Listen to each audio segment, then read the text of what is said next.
Just before we begin, I'd just like to acknowledge the traditional owners of the country throughout Australia and recognise their connection to the land, waters and culture. We pay our respects to the elders past, present and emerging. I'd also just like to let everyone know that day 4 of Blockchain Week is brought to you by our friends over at BTC Markets. That's Australia's premier secure cryptocurrency and Bitcoin exchange. This session in particular is brought to you by Mycelium. So if over the past week you felt inspired to dive a bit deeper into blockchain and maybe even find a career in blockchain technology, feel free to navigate towards mycelium.ventures and look at the careers they have on offer there. My name is Jack, co-host of High Definition by KOJI Capital, a crypto-centric podcast and investing firm. And today I'm joined with Peter Robinson. Peter, how you going? I'm going pretty good. All the better for being on this. So hello. Yeah. Hello. I guess we should just start off with introductions. Peter, would you mind just telling us a little bit about yourself and your experience with Ethereum? Yeah, sure. So I'm got about 30 years product development experience and worked at a company called RSA, which was like the largest independent security company in the world developing IT security. And back in 2012, 2013 era, there was Bitcoin and we heard about it. We thought, is this secure? And so we were a whole heap of cryptography people and we thought, well, let's have a look. And so it looked pretty good. And then back in 2015 era and 2016 era, it was about trying to work out, well, what can we use this tech in our products? Can we develop our own blockchain? We thought, well, we know a lot more about crypto than these Ethereum people do. And so, but anyway, it was a large company and so it went nowhere. But since then, I've been working at CONSENSYS since 2017 and done all sorts of stuff in side chains, in cross chain, and helped found Protocol Engineering Group, which is the group that behind the Hyperledger Besu, which is an Ethereum client, and Teku, which is an Ethereum 2 client. Right. So you're probably one of the best people to be speaking with when it comes to the idea of improving Ethereum, going from Ethereum 1 to Ethereum 2. I guess I'd just like to start off with highlighting the underlying issues with Ethereum 1.0's design and its inability to scale in that current version. Yeah, sure. All right. Well, and the big one of the things to think about is, so Ethereum is a platform. And you can deploy it on your laptop. You can deploy it in a private network, or you can be using Ethereum mainnet, which is the public permissionless version.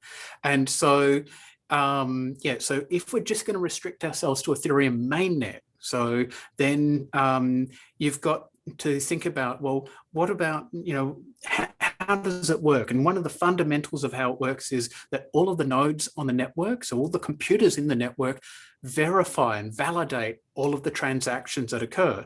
So because they're globally distributed, you have to worry about latency. So how long does it take data to get from one end of the network to another? You've also got to think, well, we want to be able to execute all of this on a single computer. And so originally the idea was you could execute it on your laptop. And so so you're limited in the amount of computation you can do. And so they do that by something called gas and the gas limit. So the limit of how much execution you can do per block. So that really limits how much you can do with ETH1. And so ETH2 wants to overcome all of that. Right. And how do those limitations actually impact the end user of Ethereum mainnet? So Ethereum's become really popular.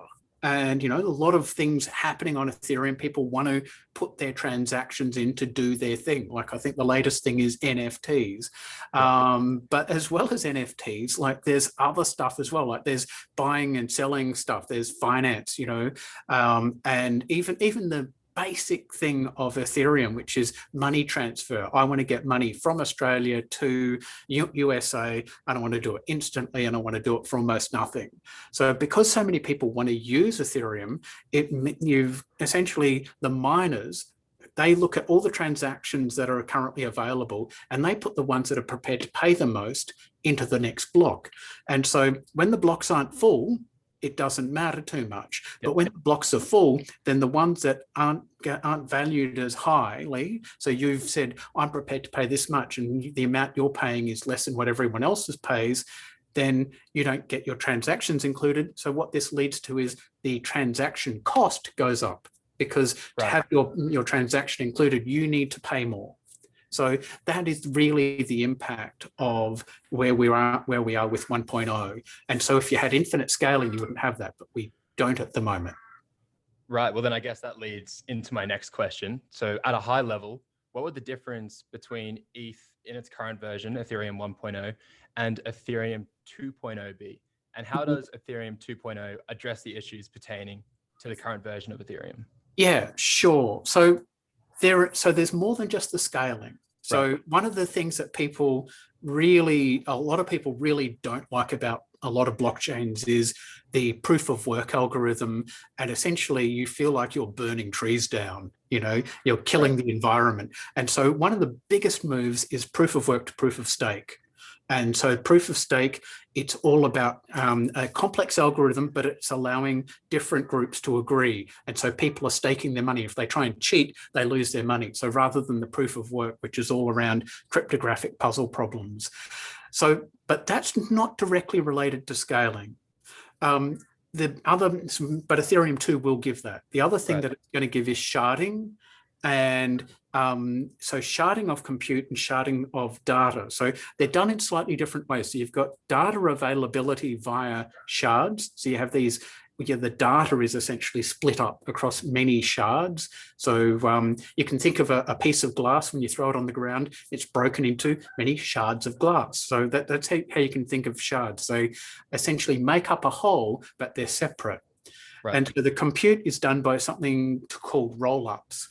And so that technology is being finalized right now, but it will allow, again, a lot of different computation to happen off the blockchain and using the data on the blockchain.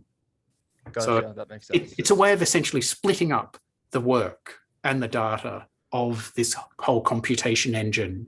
Right. So when you do split up the work and the data, what exactly are the benefits for the users on Ethereum 2.0? So there's a common fallacy, I think, that people have. They think, all right, if we're going to have more, it's going to have, rather than like having 15 transactions per second, we're going to have 100,000 transactions per second. Yep. Gas, that the prices are just going to go through the floorboards. I'm going to be able to do stuff for like one transaction is going to be half a cent or a tenth of a cent. Not necessarily. So think about this. For those of you who, I don't know, the good old Newcastle to Sydney, Gold Coast to Brisbane, Geelong, or Bendigo to Melbourne, when you put one extra lane on those highways, initially you get a better run. But then people say, hey, this is good. And next thing you know, you've got more houses going in Bendigo or Geelong, and so essentially the gas costs are likely to go down initially, but then people will be drawn to the platform. So the gas costs aren't necessarily going to be in the long run cheaper, but then maybe again, we'll be up to Ethereum 3 at that point and you'll have more scaling. But, so I think the gas costs might go down a bit, but not so much. I mean, the big thing that will happen is there'll be a massive expansion in the compute capacity. So we're going to go from, say, 15, so it's somewhere between 10 and, say, 27, 28, 30 transactions per second. We're sort of in that range. It depends on what the transactions are at the moment. And you're going to be going to around about 100,000. That's what people have said. And so, that's a massive expansion. And obviously, it's like going from your Nokia 2110 to your iPhone, I don't know, what are we up to, 15, whatever. But, Something like that. Something like that. You can do more, you can do a lot more with a lot more compute. And, when you're talking about like 15 to 100,000 is probably more like your IBM PC from 1980 or, your Atari 2600 to your iPhone than even your Nokia 2110. So it's quite substantial. Quite substantial. Yeah, so more stuff will happen, which is really exciting. and trying to exactly define what those extra things will be is hard. I mean, in the audience out there, some of the audience who haven't even stepped into blockchain yet, they're probably the ones who are going to define it, because they'll have this new use case that no one's ever thought of, because they don't come from an industry that's currently really embracing the technology. And part of it could have been transaction costs, part of it complexity of onboarding and all the rest of it. So I think that's another thing. Another thing actually is this whole onboarding cost. So having to have Ether. So there's a lot of EIPs, so Ethereum improvement proposals, that haven't got the whole way through. And some of them would allow you to do stuff without having any Ether to start off with. And so you can imagine that some of those things might make it in Ethereum too. So that could really help adoption. So when we move towards Ethereum 2, we've spoken about the benefits. What does Ethereum 2 exactly sacrifice to reach that level of improvement? Yeah, so the big thing is the proof of work algorithm. So, I mean, which sounds like, we've just said it's burning trees down, essentially, we're pumping out heaps of energy for nothing big. But it does give you a certain type of security, a certain type of mathematical security. There are some security fallacies there as well. It's a lot going on. So in the good old days, everyone could individually run the proof of work algorithm and get somewhere. Whereas now, really, you've got a lot of big mining pools, or you've got only actually a small number of big mining pools. So it is a bit centralized, but it's still, there is a beauty in the algorithm, a lot of subtleties in it, which make it really secure. Whereas coming up with an algorithmic design, which is what's been done, there may be bugs in it. There are unlikely to be, because there have been a lot of people look at it, and they've used something called formal methods to analyze, essentially using mathematical formulas to prove that the code and the algorithm works properly. Right. And then I guess what has been left unaddressed in Ethereum 2.0? Maybe something that was originally proposed in the upgrade that hasn't yet eventuated. Yeah, or even stuff that was proposed in, Ethereum 0, so back in 2014. But I think, like even the title of this session, World Computer or something, isn't it? And so, I don't know, 100,000 transactions a second sounds like a lot, but when I think about the number of things that are happening on the internet, 100,000 isn't it. There's a lot more scaling that can happen. So if we really want to be able to have, say, Ethereum and the various other pieces, and so you can think of, there were a lot of disparate networks back in the 60s, 70s, 80s, 90s, and really TCP/IP, HTTP, what people think of as the internet now, it essentially took over and became the predominant thing. So if Ethereum were to become the predominant thing over time, you can imagine it's going to need a lot more scaling than 100,000 transactions per second. So massive scaling. Another thing is privacy. So there are some of the proposals will give privacy for some parts of Ethereum too, so private transactions, but maybe those won't make it. And so, we've had HTTPS. So, you can, when you go to your bank, you do a private transaction with your bank. So that may be something that, people will do off-chain, have consortium chains linked to the main net and all sorts of things. But at the end of the day, you can imagine that maybe Ethereum 3 could have HTTPS, if you will. So in our conversation, we're talking about Ethereum 2.0. You're already alluding to an Ethereum 3.0. That's pretty exciting. I like that. I think an important question, especially for those that haven't had enough time to be able to do enough research into Ethereum, is the question around the merge when Ethereum 1 fully transitions to Ethereum 2. What does that actually look like? Do users need to buy a different token? Is ETH still the gas token? Is there an ETH2 gas token? Would you just be able to, highlight some information around the merge? Yeah, so one of my co-workers, Mikhail, is driving the effort for the merge. And so he's currently thinking there will be a merge in Q1 next year, so January to March next year. And so what that would be is the Ethereum 1 blockchain becoming part of Ethereum 2. So you're not going to have all the scaling, but you're going to have all of the computation happening there. And essentially you'll have your Ether and it'll still be your Ether. There are no new tokens. It's all just Ether. And so from a user perspective, you will not notice any difference. I mean, isn't that a good product, where, like you shouldn't be, traumatized by the upgrade. Right. So that you'd hope not. Well, you'd hope not, but I mean, I'm sure we've all been through things where the tech has changed, and like, I don't know, one of these. We were talking about telephones, so some telephone manufacturer rolls out some new change, and suddenly you can't work out how to do telephone calls, texts, or I don't know, whatever you want to do. Yeah. And with all these changes, I guess, what's your personal role in that? At CONSENSYS, how exactly have you been contributing to that change? So I have not done too much myself on Ethereum 2. Yes. So I'll be very open on that front. My area really is on cross-blockchain communications and really looking at that and really joining. So one of the big things that people are interested in is joining, say, side chains or other blockchains. So blockchain interoperability has become a big thing because people have deployed real applications and they want stuff to talk to each other. And so I guess from an Ethereum 2 context, I need to be mindful of how's ETH2 going to work? And so how does the communication between the different blockchains and the side chains, the consortium chains, and ETH2 work? So, that's something that I've been thinking through. Yeah, and it definitely contributes towards the idea of a growing ecosystem as well, and scalability in that sense. Yeah.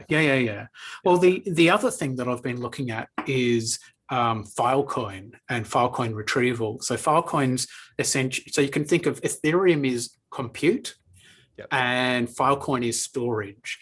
And so, if you think of AWS, Amazon Web Services, you've got your storage and you've got your compute.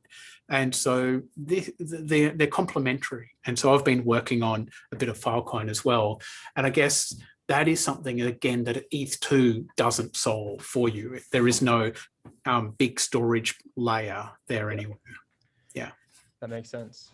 Well, that's the end of the questions that I have prepared. We can go to the audience now for questions. There are a couple already. Mm-hmm. We've got one from Braden. The question is, how comprehensively have the formal methods been applied? Has only a small portion been formally analyzed, or is the entirety formally checked? That's a good question. So a group of people who I work with directly have been involved in the formal verification of ETH2. So there's the beacon chain, which is the first part of Ethereum 2. It's the chain that the shards link to. It's the thing that does proof of stake. And so they have looked at the whole of that beacon chain, the algorithms and everything in it. There's been a deposit contract. So people who want to become stakers have put money in.